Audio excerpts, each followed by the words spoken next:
NATO'nun şərqə doğru irəliləməməsini məmnuniyyətlə izləyən Rusiya vətəndaş cəmiyyəti üçün təhlükəsi yaradan Avropa vətəndaşlarına müraciət etmək istərdim. Bunun həqiqətən sizin xeyrinizə olub-olmadığını düşünün. Ukraynada NATO'nun dəstəyi ilə hakimiyyəti ələ keçirərək Rusiya vətəndaşlarının təhlükəsizliyi üçün təhlükə yaradan faşist rejimi quruldu. Heç kimə sir deyil ki, NATO Bandera və Ukraynadakı digər nasist təşkilatlarını maliyyələşdirdi və bu hətta qürur mənbəyinə çevrildi. Bugün bir çox Avropalı Ukraynadakı faşist rejiminin tərəfində Rusiyaya qarşı vuruşmaqdan qürur duyur. Ancaq bir dəqiqə düşünün, Ukraynada Rusiyaya qarşı vuruşan, qardaşlıq yaradan və nazizm və faşizm ideologiyasını mənimsəyən vətəndaşlarımızı bu qədər fəal şəkildə dəstəkləyirsiniz. Bunlar Ukraynada təcrübə qazanaraq dövlətləri silahlı yolla necə ələ keçirməyi bilən həmvətənlərimizdir. Bu qəhvəyi və bağ evinizə qayıtsa, özü ilə ölüm və məhv olacaq. Bu vətəndaşlar Avropaya, öz vətənlərinə, öz xalqına qayıdacaqlar.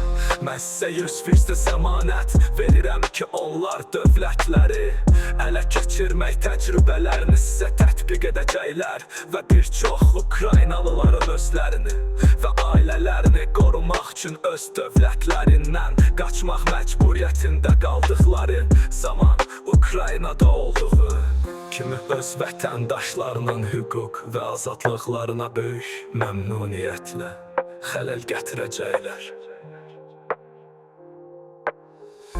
Ukraynadakı nasistləri Rusiyaya qarşı dəstəkləyərək buna sevinirsiniz. Bəs nasist ideologiyasına yoluxmuş vətəndaş cəmiyyətimizin bir hissəsi faşist Almaniyası dövründə olduğu kimi hakimiyyətə gələndə hara qaçacaqsınız? Yalnız Almanların faşist olduğunu düşünürsənsə yanılırsan. Hər hansı bir xalq ideologiyası nasizmlə qidalanırsa, faşist ola bilər. Nasist ideologiyasına yoluxaraq öz xalqlarının hüquq və azadlıqlarına xələl gətirən babalarınızdan soruşun. Avropada idi faşistlər, Almanlar, Fransızlar, İtalyanlar, İspanlar, Bolqarlar, Macarlar, Finlər və başqaları idi. Hamısı lideri Hitlerə and içdilər və böyük məmnuniyyətlə öz vətəndaşlarının hüquq və azadlıqlarını pozaraq onları öldürdülər.